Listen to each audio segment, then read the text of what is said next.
আমার কেন যেন খুব একটা পানি ভয় লাগে না। হয়তো আমি সাঁতার কাটতে পারি দেখে। তবে সমুদ্রের সাথে আমার একটা অদ্ভুত কানেকশন আছে, এটা আমি বিশ্বাস করি। যাই হোক, আমি নৌকা চালানো শিখেছিলাম একটা মুভি করার জন্য। অনেক বছর আগের কথা, মোস্ট প্রবাবলি 2007 বা 2008-এর কথা। যাই হোক, মুভিটা আমার করা হয়নি, বাট সেটার সুবাদে যে আমার নৌকা চালানো শেখা হয়েছিল। এবং যেহেতু আমি ছোটবেলা থেকে সাঁতার কাটতে পারি এবং খুব ভালো সাঁতার কাটি, সেই জন্য আমার পানি ভীতিটা একদমই নেই।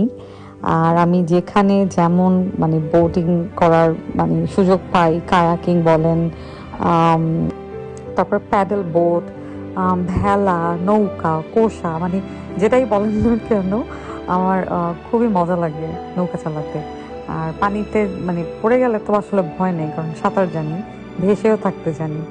যাই হোক, তবে এই যেই পানিটা দেখছেন সমুদ্রের পানি, ডেফিনেটলি খুব যে স্থির তা না, ভালোই ঢেউ আছে। মাঝখানে যখন গিয়েছিলাম ভয় লাগছিল, কিন্তু এনজয়ও করছিলাম। আর ওই যে বললাম যে সাঁতার কাটতে জানি দেখে আমার আসলে খুব একটা ভয় করছে না। আর সাঁতার আমি আসলে অনেক ছোটবেলা থেকে কাটতে পারি। অ্যান্ড ওই যে বারবার বললাম, সমুদ্রের সাথে আমার একটা অদ্ভুত কানেকশন আছে। এই তো।